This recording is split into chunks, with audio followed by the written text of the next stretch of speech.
left the corporate world, it was one of those things that I wasn't feeling fulfilled, right? For me, it just, my cup is filled daily with doing all this. And especially even now in the warmer months that I can get outside and put my hands on the soil. This is just my life. It's what I enjoy. I enjoy sharing it with other people and talking to any passerby who's going to listen to me talk about plants and compost and being a good human and being a resilient community and all of that.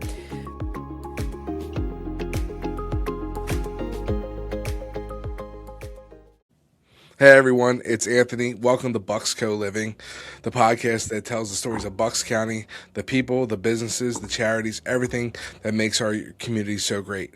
Today, I have Heather Guidice, who you might know her from Kona Compost. You might know her from the Seed Share of Bucks County. You might know her from the Foodshed of Bucks County, or you might even know her from Fill Flourish. This is something that I've been waiting to do for a while. I've known Heather for a little bit. I've met her at the farmers markets, and we've always kicked it off. This is something that I've always wanted to do, is composting and learning about it, and I hope you guys learn from her and know more about her. So here's Heather. Hey, Anthony. Thanks so much for having me on. I appreciate it. Thank you, Heather. Listen, we've got a lot to unpack here because you've got a whole resume of so many important projects you have taken on. So how did this, again, a lot of people know you from Kona Compost. That's how I met you. I met you at the farmers markets. I met you at Yardley Farmers Market, but you're in Wrightstown Farmers Market. You're all over the place. I saw you at the Grange Fair, so a while back. So it's been a long time. How did this all come about? Yeah, good question. It started, I don't know, probably 15 plus years ago when I was working in the office. I went home after a long day and gardened, and I was doing my own composting at home and was sharing a little bit about what I did when I went to work. And I've had orange peels and banana peels just starting to land on my desk. I would take them home for composting, and then bring some fruits and vegetables in to share with my colleagues. And I had thought to myself, people want to do the right thing and not put their food waste in the landfill, but perhaps they don't have the time, the space, the resources to do it themselves. And I went, how can I further help? Fast forward to 2018, I ended up getting laid off, which was just the best thing ever. And I said to myself, it's a good time to explore something new and explore this idea that had been kicking around in my head for a couple of years. And so I just talked to a couple friends, see if they were interested. And I launched Kona Compost, got my first customers, and the rest is kind of history. So yeah, I started officially 2019. So it's been 7 years. God bless you. So Kona Compost starts in 19, and the people they could do what? Drop it off curbside? Yeah, so the way that we have got two programs right now. So the first one is our curbside service. So when people sign up, they get a 5-gallon bucket, they put their food waste in there, and we put them on one of our routes. We're sending them an email the night before to remind them, then we come by and empty their bucket out and give it back to them. And then we do a spring compost give back, so we're wrapping that up right now, but we do return soil back to our customers. And then the second program that we have is that we launched a farmers market bucket swap program. So we do this at the Wrightstown Farmers Market. Mm-hmm. We're there on the second and fourth Saturdays. And the way that works is that when somebody signs up, they get a bucket and then they bring their bucket to the farmers market and we'll give them a clean bucket. So it's great for people who go to the market all the time. And then also for people that may be out of our service area, we're still able to provide the composting program to them. Yeah, this is something that Philadelphia has, correct? Like they have similar, and then this is how you brought it to the suburbs. You brought it to Bucks County. Yeah. There's a great company in Philadelphia called Bennett Compost. There's folks out in Montgomery County too, Mother Compost, Back to Earth Compost, and then Wastewell and Rotstar, who are in Chester and Delaware County. We call ourselves community composters, right? So serving the smaller, not gigantic grocery stores or huge corporations, so to speak. This is more for your neighborhood organic trash folks. Yeah. You've made a great contribution to Bucks County. And now, obviously, Kona Compost is named after your dog, Kona. And now you have Fill Flourish, which is, I guess that's the front end of the thing. So, like, people with plastic, like scary. They don't want plastics in their body. That's how I feel. We eliminated a lot of the coffee machines and stuff like that, the plastics inside our bodies. How did that come about? Really by conversation with my compost customers, and also is sort of for myself. I'd been looking for products that were non-toxic, that did not create waste or minimize drastically the amount of packaging. And it's hard to find. You're not going to go to your Target, your Walmart, your Trader Joe's, the supermarket, and where people would typically pick up these products. So I said, what the heck? Why not offer them and add that as an added benefit, since I am already going to people's homes?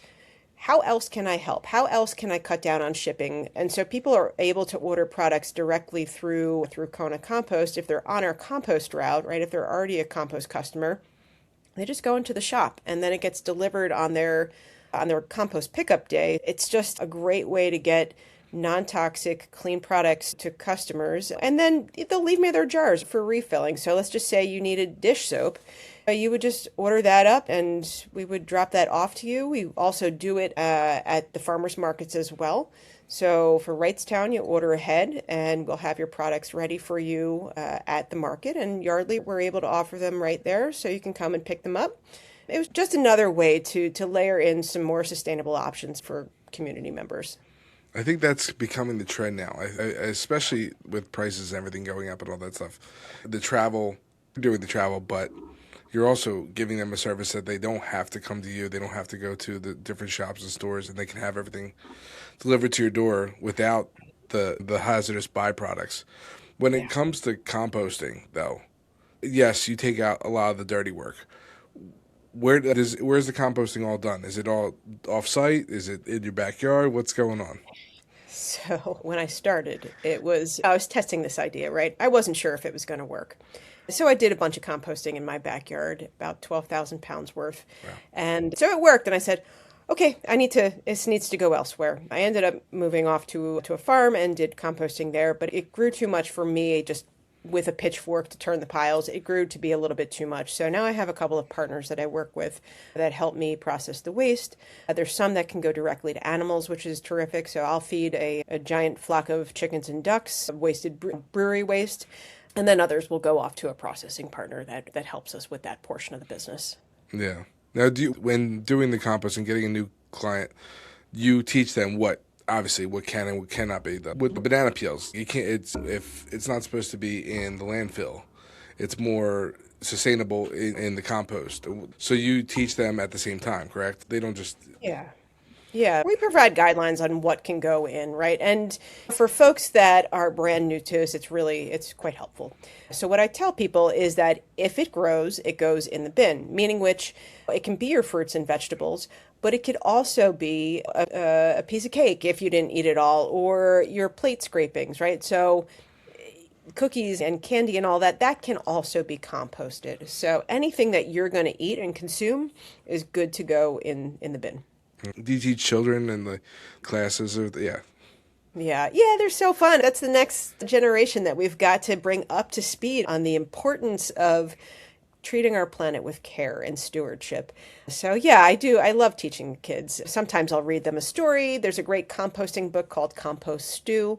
I have a worm bin that I'll bring in, and we'll talk about how worms are part of the process. And then we'll play a sorting game of what goes in the compost, what goes in the trash, what goes in the recycling bin. Just fun ways to get kids engaged. Yeah. You can make it like a game for them at home, and they can teach their parents. And like, I know my wife wants to compost, but we live in a townhome. Mm-hmm. So it's a little tougher, you know what I mean? Not everyone can do that. We want a yard. We want to do the whole thing. But at the same time, you're providing that service for those who live in townhomes, who don't have the yards, don't have the space, don't have the time, and don't want worm bins. So, like, how big are the worm bins? First off, mine's small. Yeah. You can make them as big as you'd really like, but I keep it on the smaller side just so that I can travel with them to teach. So the neighbors complaining like, "Hi, could you keep your 10,000 worms?" So that's free. Yeah, they stay in the basement. They keep to themselves. Yeah. Now, you recently became director of Bucks County Foodshed. Again, is it the same thing, like a watershed type of the sustainability with the food Tell me a little bit about that. Sure. So the Bucks County Foodshed Alliance, there's a handful of directors that are part of just a wonderful group of folks. We're really focusing on our local food shed, so our farmers and the soil and regenerative agriculture. And so they started the basically the parent organization of the Wrightstown and Doylestown farmers markets.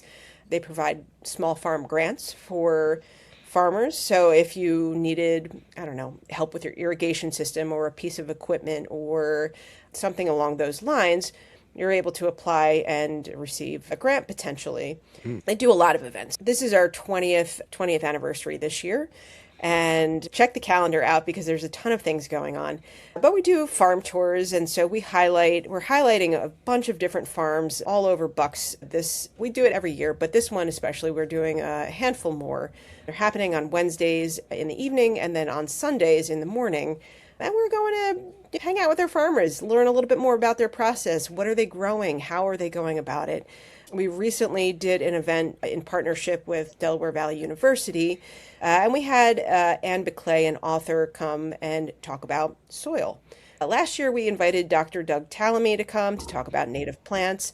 And so it's really a holistic organization looking at local community, local farmers, local stewardship, and how to keep that story going and how we can support our local farmers.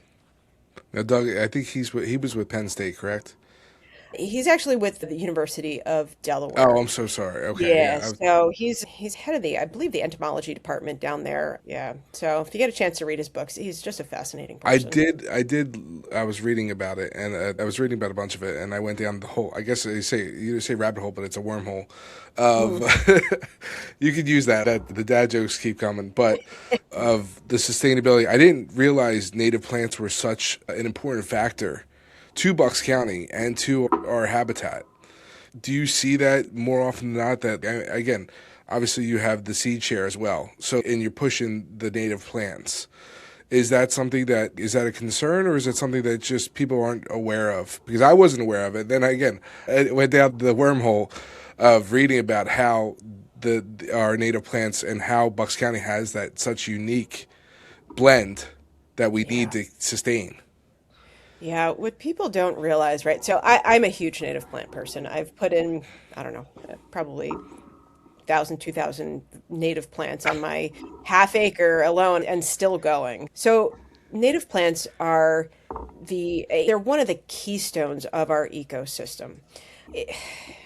They're so important from an ecological standpoint in terms of supporting our wildlife, right? So this is all a circle. If you put in a native plant, you're going to attract native bees and pollinators, beetles, and just the gamut of insects and such.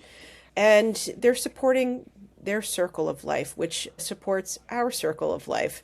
And when you put in a plant that is not native, it's not providing either the pollen, the nectar, the leaves for the insects and animals that are indigenous to our area. They're confused. And even when you put in some of these cultivars that are double petaled or a different color, it confuses the insects and they bypass it. They may come and check it out, but it is not supportive to their life cycle. And it goes without saying, spraying your yard or using herbicides or any of that stuff is killing off the insects and, again, not supporting them.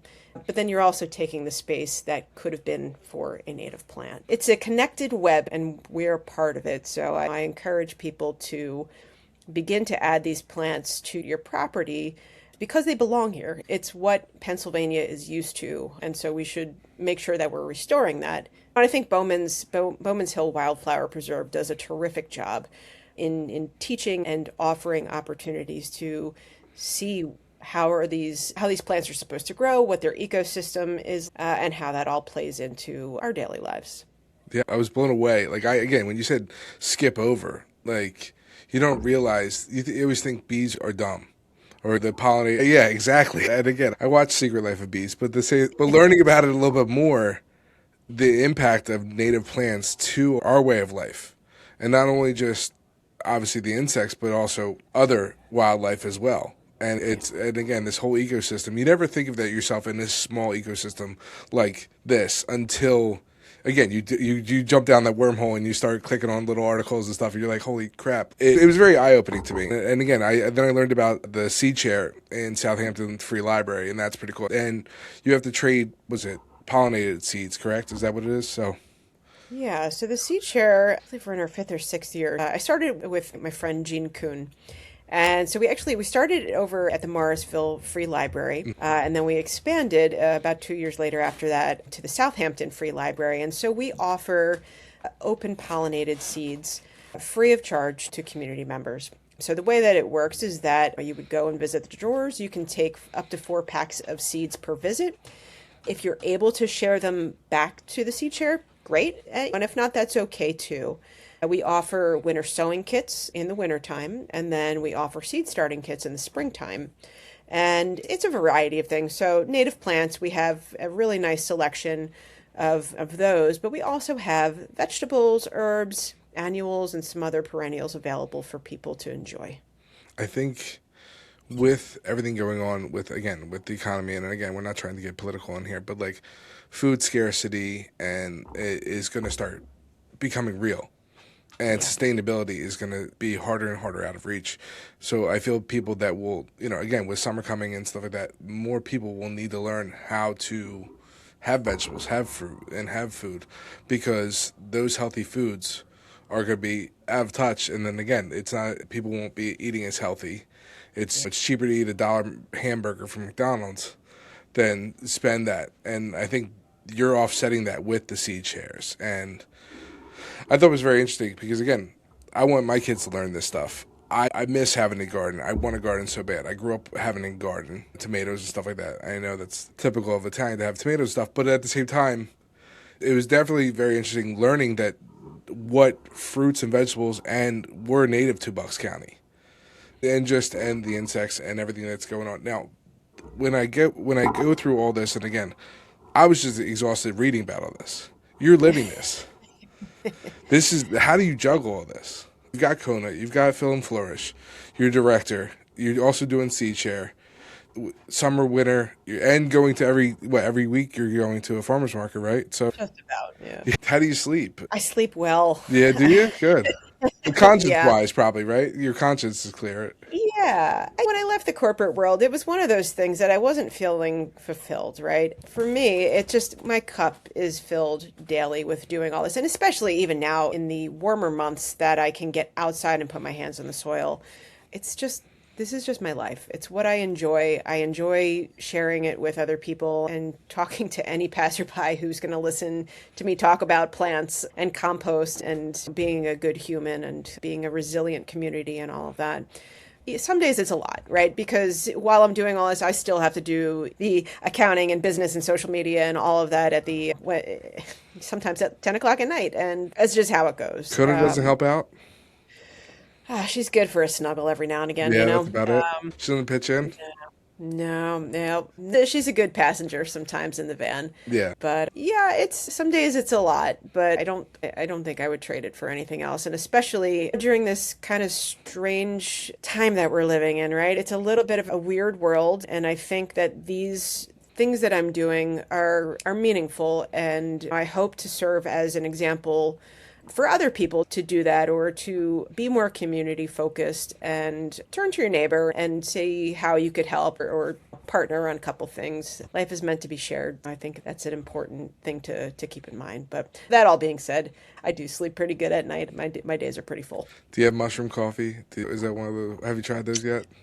I have. It's okay. I like to get my coffee from a local roaster. Bethany is over at the Wrightstown Farmers Market. Her company is the Coffee Scoop, and her coffee rocks. It's so good. So I don't do the mushroom coffee. I get coffee from her. I'll definitely try it.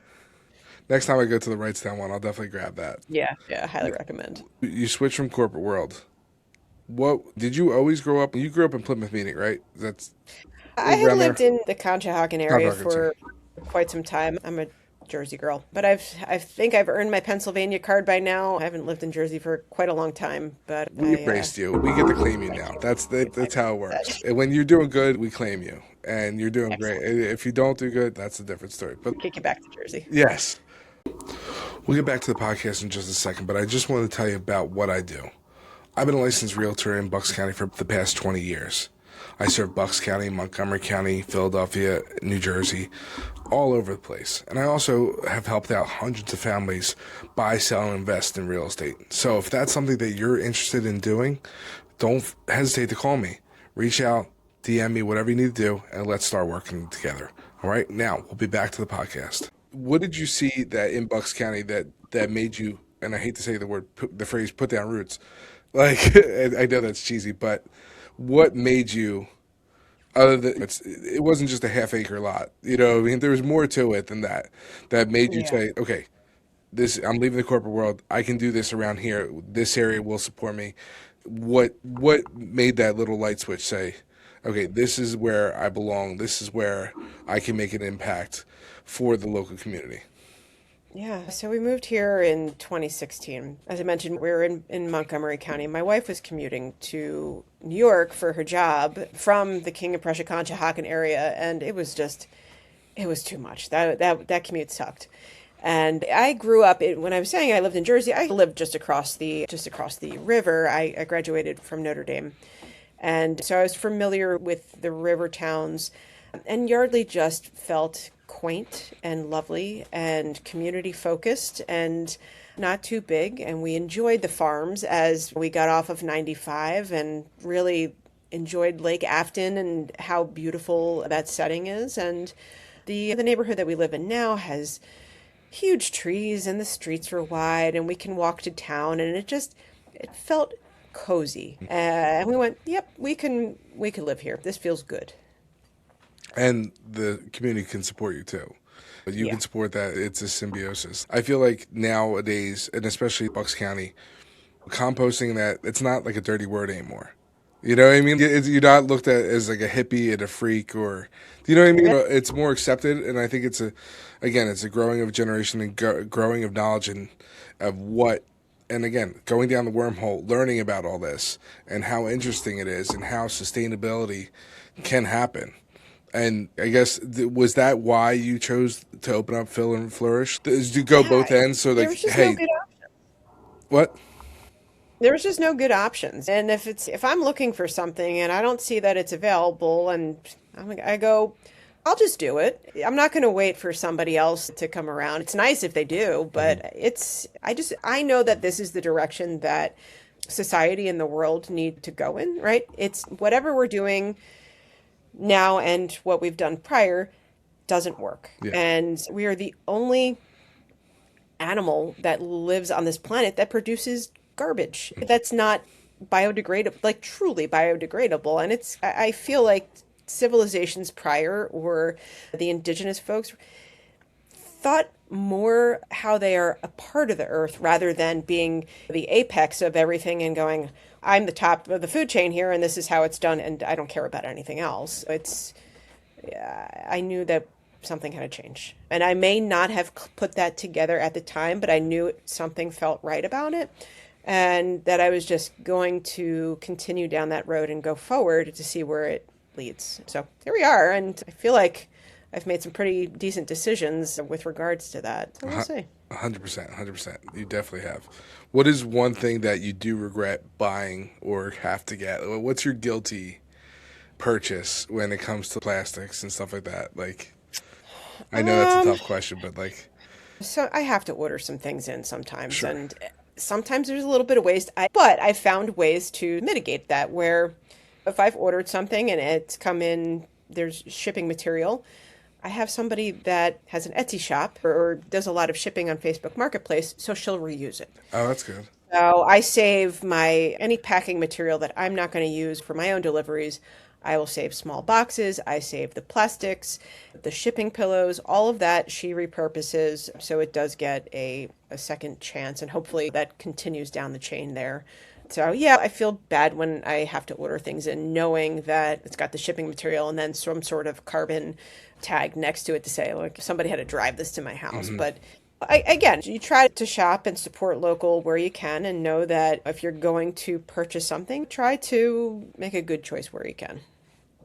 What do you like to, with that always said, what do you like to grow in-house that you will not buy anywhere? Are you growing anything that you love, that you look forward to with this spring and summer months coming? Oh yeah, I'm in the beginning stages of putting like a food forest in. What that means is that I'm going to basically expand my garden in a very non-traditional way. I'm putting in persimmons and pawpaws, strawberries and raspberries and perennial herbs, quite a number of them that are native. That will be it'll take some time to get settled in, but for the next however many years, I'll have fruits and herbs and vegetables to look forward to. I'm super excited about that. That takes me back because like my mother had a lemon tree and was trying to Hmm. explain it to my boys, and they were like, "There's no lemons on it yet." They're boys, they Yeah. impatience.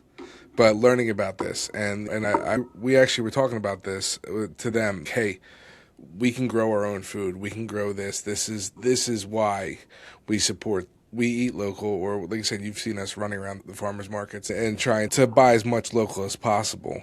With that being said, do you think that this generation coming up is going to learn more from the past? And like, I see a shift. I don't know if you saw the same thing. I think so, right? So, just from what I've gathered, school to a certain degree is incorporating some lessons on growing food, and they have gardens at schools. I never had this growing up. So, I think they do talk about composting sometimes, or some schools will raise chickens as part of their classroom. So I think there's little ways that the kids are getting exposure to some of these sustainable ways of living at school, which is terrific. And then I've also seen alternative education with nature schools and outdoor learning, which I really like. But I think inherently, if their parent or guardian is got one foot into the sustainable community and you're taking your kids to the farmers market, again, this didn't exist when I was growing up, and it would have been awesome. But so I think there's more opportunities by people who have had that aha moment and realization that local is best and important, and that are exposing kids to these sorts of things nowadays. Do you eat out at restaurants around here? Is it which ones are You. you which ones are you supporting? Which ones have you seen that are like doing a good job? I know it's tough with the restaurant business, but what have you From a seen? sustainability standpoint, or Yeah, just, just fresh foods, local foods. Again, supporting again the farmers and yeah. So one of my favorite chefs, his name is Ian Nauer, and he runs Amara Kitchen, and that's right next to and part of Roots to River Farm in the New Hope Soulbury yeah, area. His food is phenomenal. He just opened Amara Kitchen not a year or so ago, and it is as fresh as it gets. He partners with other local purveyors and farmers, but his wife runs Roots to River Farm, and you can't get any more local than that. It's walked over to the kitchen. That is, I think, hands down some of my favorite meals. And if I were to go out for dessert, I really love Pana Gelateria here in Yardley. They incorporate some local produce into their gelato and baked goods, which is really nice. yeah, I love it. So now that you have all these businesses, how do we find out? How do we get the word out to more people about Yeah. what you do? What's your game plan for the next quarter of with Kona, with Fill and Flourish, with the Seed Share and the Food Shed? What is your next steps? Yeah, we get a I lot. know, I know. It's put the light on you. Yeah, so for Kona Compost, we're going to just continue to outreach at the farmers markets for those. I was just having a conversation with somebody on Saturday at the Wrightstown Market who composts at home but is having trouble. I'm hoping to book a couple more at-home consultations with people to help them compost on their own property. And then same thing with Fill and Flourish, right? We'll be at the farmers markets and continuing to spread the word that way. Foodshed Alliance it's a busy year with all the events going on, so I think word is just going to naturally spread through the events and through the farmers markets and people that are visiting there. seed share wise, we're going to gear up for seed collection for anything that has already bloomed, all our spring ephemerals, and then collect seeds throughout the course of the season. And then we'll have our first seed packing event likely at the end of October to get ready for winter sowing native plants. So yeah, it's staggered, which is nice. Some things are ongoing, but yeah, there's a little something to do pretty much every week now that the growing season has really kicked off. Yeah, it has. I would love to get you to my boys' schools. One's at Falseyton. They have a garden out back, and again, they do the work. It's small, but learning about that, and then again, with Bucks IU, my other son, there's a lot more special needs kids, but I think they would really enjoy, first off, getting their hands dirty. That's number one. But I think that the wealth of knowledge would go a long way, and because it is not taught as much there. And that's something that I always thought. I was like, listen, AJ, this is something sustainable. And again, he got interested in it. First off, he's interested in worms and isopods and all these weird little bugs that I get creeped out about. But again, it's funny. I'm scared of bees. I'm allergic to bees. But then learning about it, I was like, oh, shoot, we need the bees. And so we were talking about that. And I wish more of his peers, he's in 8th grade, 9th grade, will learn about that. Because I didn't learn about this in high school. I didn't know anything like that. We had a garden, but we didn't know about composting and all the other stuff until later on. So I think it's very important about that. And I think we're going to have to sign up the boys to help with the seed packing in October. So they'll teach them a little bit. And then others could volunteer as well, correct? They could help out. Yeah. So we hosted over at the Southampton Library, and they're great. So they'll put it on their calendar. There's a sign up. And yeah, we usually get about 30, 35 volunteers, and we're packing up, I don't know, a couple thousand packs of seeds that night. So it's a great event for folks of all ages. There's a lot of excitement about seeds and what are you going to grow and what do you like to plant. And it's just a fun night. That's awesome. I really appreciate you coming on, and I really hope that your continued success. Obviously, you've got, I don't know how you're going to fit anything more in your day, for sure, with Kona and Fill Flourish and everything like that. Kona's going to get jealous because she'll want more snuggles, but I hope everyone can find out more about what Heather's doing. Look up Kona Compost, look up Fill Flourish, sign up with Bucks County Seed Share and the Foodshed Project Alliance, because these are things that are in our community that we need to know more about. We need to learn about it because, especially now more than ever, supporting local is the biggest thing to do. So, Heather, thank you so much for coming on today, and I'll see you at the farmer's market. Are you going to be at Yardley this weekend, or?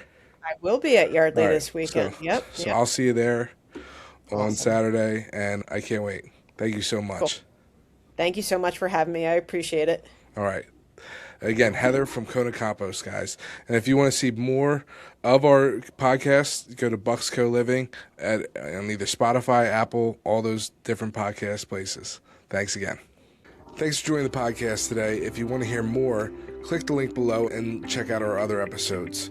If you're looking to be on the podcast, feel free to reach out to me, DM me, whatever you need to do. I'd love to hear your voice. I'd love to share your stories. Have a good one.